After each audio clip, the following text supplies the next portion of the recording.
Have you ever thought about what it would take to literally design a country's future? I mean, from the ground up. Well, today we're exploring a blueprint that claims it can do exactly that for an entire nation, and it's all laid out in one very ambitious book.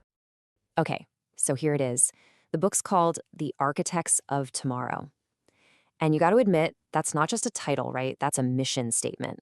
It lays out this incredibly comprehensive plan to transform Bangladesh, and we're going to break down the core of that vision. And just so we're all on the same page, this is not your typical academic paper. No way. The book itself calls this thing a manifesto and a strategic roadmap.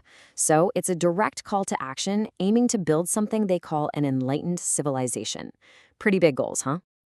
All right, so every big plan starts with a big problem, right? So what exactly is this grand idea trying to fix? Well, the book's preface really sets the stage. It paints a picture of a nation standing at a really critical crossroads. So the diagnosis is pretty straightforward. The nation has all this incredible potential, but it's being held back by some really deep-rooted systemic issues. And that's exactly why the author believes such a huge, coordinated solution is needed. And it gets specific. The plan points to 4 massive hurdles. You've got poverty, systemic corruption, social injustice, and inequality. These are the big 4 that the whole Moving Forward initiative is designed to take on, head on. Okay, so what's the solution? It's this super detailed, multi-part plan called DAFA-42.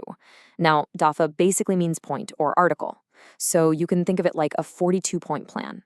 This is the real nuts and bolts, the actionable heart of the whole vision.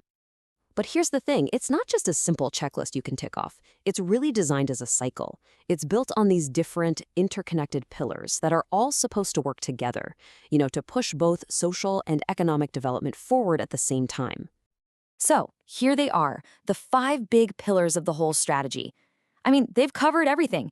You've got healthcare, agriculture, education, industry, the whole shebang. So let's dive in and look at some actual examples of what they're proposing. All right, so how do you take these big ideas and turn them into something real, into actual action? Let's zoom in on a few key areas. And we'll start with the big one, economy and industry. What's really interesting here is the focus on grassroots growth. This isn't just about giant factories and corporations. The plan is packed with programs designed to help small businesses get off the ground and create self-employment opportunities for people everywhere. And that's the key, right? It's a multi-level approach. You have the big stuff, like industrial parks built specifically for small and medium businesses. But then it zooms right down to the individual level, with financial tools designed to empower a single entrepreneur. And that financial tool is really worth talking about for a second. The plan specifically includes something called Qarz-e-Hasana. Think of it as a benevolent loan. It's basically a form of ethical, interest-free financing. The whole point is to empower people without saddling them with crippling interest payments. But, a strong country is way more than just its economy. And this blueprint gets that. It puts a huge focus on strengthening the social fabric, on community well-being. And when I say the focus is broad, I mean it's really broad. You've got programs for the most vulnerable people, like something called angel care. But then it also stretches all the way into the justice system with free legal aid. It even suggests bringing back traditional village councils to help settle local disputes. It's incredibly comprehensive.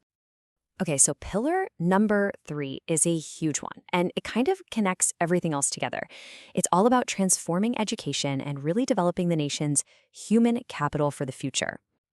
And again, this isn't just a matter of let's build more schools. The plan is full of really creative ideas. Things like a Friday Enjoy School to make learning fun, or talent hunting programs to find gifted kids. It's all about sparking curiosity, finding that talent early, and building up the brainpower a modern economy needs to thrive.